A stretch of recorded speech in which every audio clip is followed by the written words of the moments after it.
It is the film that launched the largest franchise in the history of cinema, with no less than 36 films on the counter, which brought more than $31 billion to the box office. Today we review the film Iron Man. Marvel Entertainment wants to produce their next feature film themselves and create Marvel Studios. They hire a director who comes out of two rather successful feature films, but who had never directed a real blockbuster. From him, the success and implementation of a complete universe never seen before, the Marvel Cinematic Universe, would depend. And his name is Jon Favreau. Contrary to what one might think, Iron Man is a film made with a lot of real and practical effects. The CGI only comes as reinforcement to finalize the scenes. The armors, for example, whether the first gray or the second red, were indeed made and worn during most of the shooting.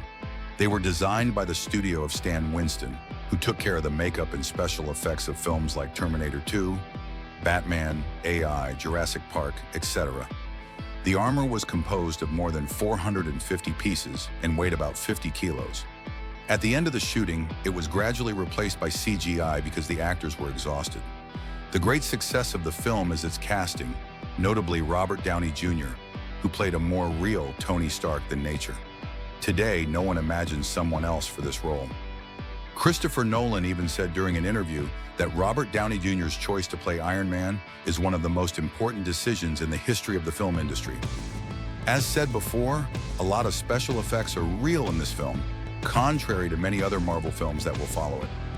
Jericho's explosion is CGI, but the cars is real. The armor is equipped with a real flamethrower, and here, for example, it's a real prosthesis with real makeup. And this sandstorm is a real sandstorm. The reception scene was shot at the Walt Disney Hall, but at that time, Marvel was independent. Indeed, the shooting took place in 2007, while the purchase of Marvel by Disney only took place in 2009. Until very close to the beginning of the shooting, there had to be another villain in the film, the Mandarin, an idea that was put aside and used for the third opus. Jeff Bridges, who plays Obadiah Stane, was not supposed to wear Iron Man's armor initially. It's a surprise at the beginning of the shooting that enchanted him particularly. Marvel Studios' ambition was to launch the MCU, but also an Iron Man franchise with notably War Machine films, an idea that was dropped later. What remains today of Iron Man?